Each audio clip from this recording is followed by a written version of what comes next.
Hey everyone, welcome to another episode of Geekdom Forecast and welcome to the Review Bucket, where we review TV shows, comic books, movies of your liking.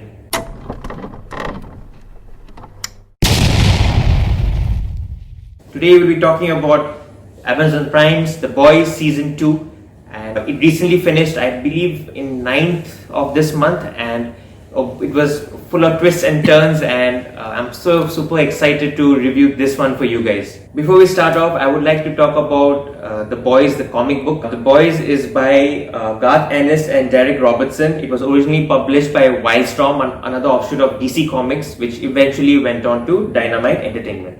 Ennis, along with Steve Dillon, they also created the Preacher comics. So if you're into The Boys, also the comic book, I would highly recommend you to check out The Preacher. Hard to believe that the film adaptation of The Boys was in development prior to the TV series for The Boys, and Paramount Pictures as well as Columbia, they were heavily involved in this, but however it never saw the light of day, and Amazon Prime finally gave the green light for the TV series. The first season felt very fresh because it kind of stayed true to the comics. Also, they kind of dialed down on the violence. Yes, you heard me right, they dialed down on the violence, and the premise was also very different. It was basically about a bunch of vigilantes going against a corrupt group of superheroes who are protected by WAT International, also a corrupt corporate entity. Hey.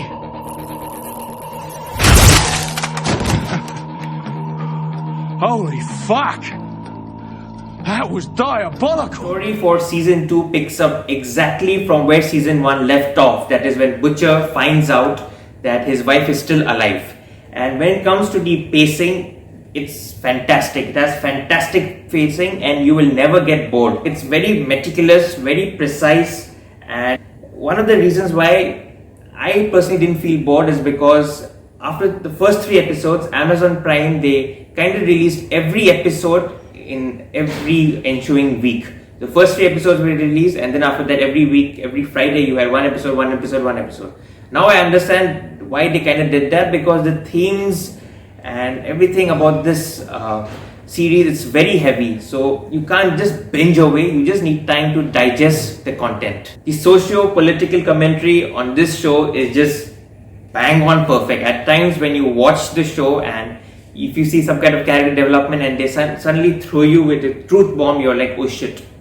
And sometimes what they say, it's very real and it really hits you in the head.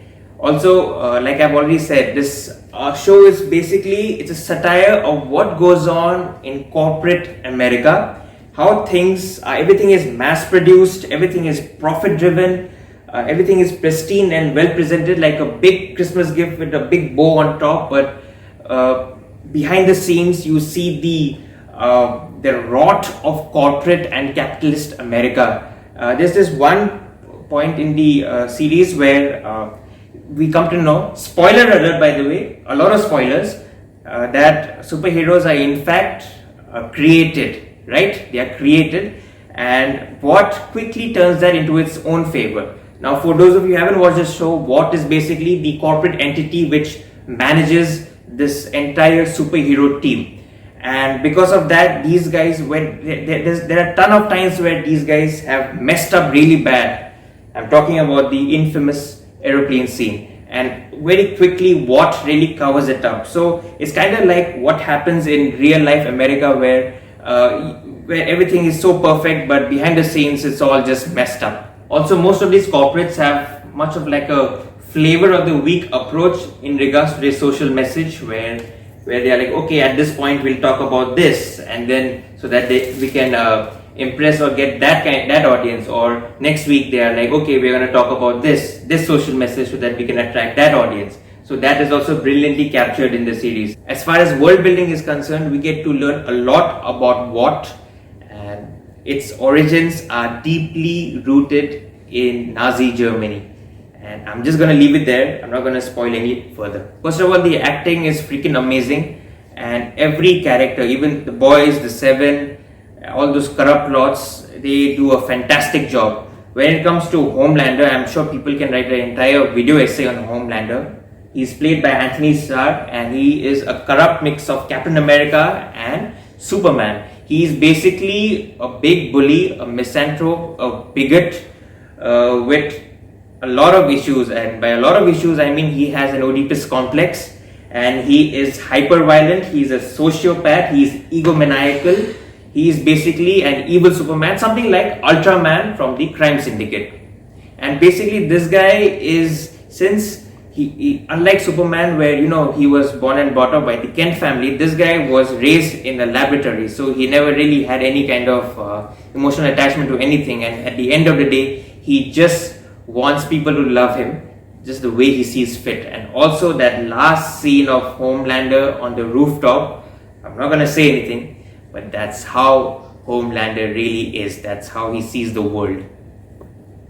And whenever we see Homelander in any scene, I always, I'm a little nervous because I know this guy is just gonna laser everyone, or he just might smash your head. That's the best thing about Anthony Starr, that he is able to play this character with so much ease and conviction. First of all, every character other than Homelander feels like they've all been given their due. Never throughout the series did I feel that, okay, this feels like a filler episode. Every character, they are given some kind of development, and it never really affects the overall plot. In fact, I would say it kind of contributes to the overall plot. It's an introduction of this new group called the Church of the Collective, where it's basically some kind of religious rehabilitation for washed up heroes, where they are suddenly meant to rediscover their true self. In this season, we have A-Train and the Deep joining the cult, the Church of the Collective, and there's already been a video where someone has stated that A-Train is perhaps, his position in Seven is perhaps the most vulnerable, because he needs to constantly prove himself as he is the athlete, and it kind of mirrors the reality of what most athletes feel this day, that the fact that they too are insecure, that the fact they resort to performance enhancing drugs just so that they can still reclaim their lost glory. I think Honest Trailers was very right that all these guys, these messed up personalities, they kind of they also get their own little backstories, their own little arcs, and then you kind of feel for them. But that's not right. I mean, why should I feel for Deep after what he's done? But there's this one cool episode where he starts talking with his gills, and the reason why Deep is what he is because of his own insecurity that he has projected upon himself because of the way he looks. And I am talking about his weird little gills. I really love the fact that Queen Maeve got some serious character development over here. I believe last season, I don't remember much about her, but this time we get to know more about her. We get to know about her girlfriend, and also we get to know more about how she too, I think it suggested that she too was very optimistic. She too wanted to change the world, but the ensuing years have not been very kind to her, and then she is just, she's just tired, she's burnt out, and she's just there doing things, whatever Watt is telling her to do. Starlight too gets a lot of character development here. Last season again she was something like Huey's girlfriend, but this time it's different. She's also trying to take down Watt along with Huey. Now let's talk about the newcomers.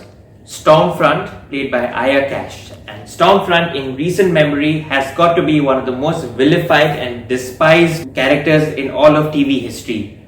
She is basically a Nazi, a white supremacist, and during the course of the show she holds a rally and she says something on the lines of, the borders should be closed because the soup terrorists will get in. Lamplighter, played by Shawn Ashmore, which is a complete contradiction to what he played in X-Men, that is Iceman, and Lamplighter is basically like a parody of Green Lantern, and also he is something like the character Pyro from X-Men series. Let's talk about the boys themselves. Carl Urban as William Butcher. Let me tell you something, Butcher deserves the Father of the Year award for that just one particular scene. And also Butcher is not something that one should ideally root for, because I think Starlight sums it up perfectly, that he too is just like Homelander. He too is a bigot. And then there is Huey.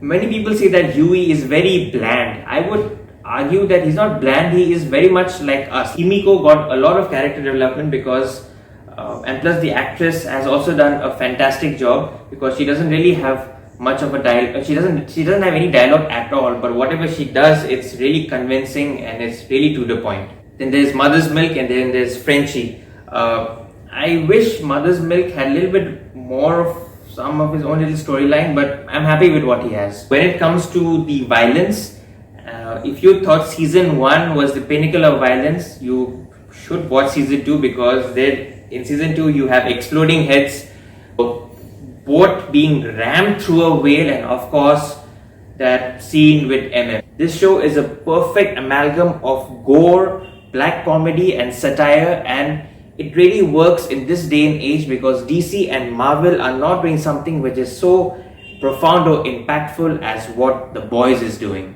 I don't really have much criticisms regarding the show, but I do believe the episodes should have been lesser in number. Maybe 5 or 6 could have really worked it, but I know this really contradicts to what I have said earlier, that the pacing was in fact fantastic, but these are just my thoughts. A lot of people might not like this show because of its content.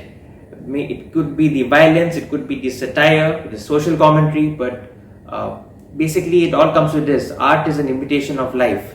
So if you like it, you like it. If you don't, well, you can always watch something else. So guys, that's it for today. If you do like what we are doing, do subscribe and give us a like. This is Ren, signing off.